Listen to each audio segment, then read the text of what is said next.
अस्सलाम वालेकुम। आप देख रहे हैं के न्यूज़ HD। मैं हूं हारिस अली शाकिलानी। चलते हैं आज की अहम खबरों की तरफ। मुल्की और गैर मुल्की हर खबर पर नजर हमारी। कमसन बच्ची से ज्यादती की कोशिश करने वाले डॉक्टर को उम्र कैद और 1 लाख रुपए का जुर्माने की सजा सुना दी गई।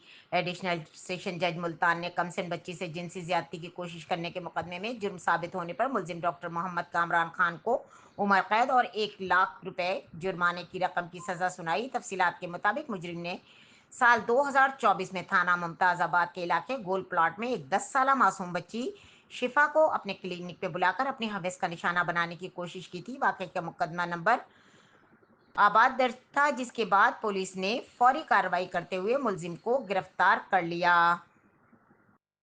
पुलिस थाना मुमताज़ाबाद ने जदीद तफ्तीशी तरीकों और ठोस शवाहिद की बुनियाद पर चालान मुकम्मल करके अदालत में जमा कराया। ट्रायल मुकम्मल करने के बाद अदालत ने जुर्म साबित होने पर मुजरिम मोहम्मद कामरान को उम्र कैद और 1 लाख रुपए जुर्माने की सजा सुनाई। अदालत ने हुक्म दिया कि अगर मुजरिम जुर्माना अदा ना करे तो इसे मजीद 6 माह कैद भुगतना होगी। ये फैसला कमसिन बच्चों के तहफ़्फ़ुज़ और माशरे बुराइयों के खात्मे के लिए एक अहम संग मील है।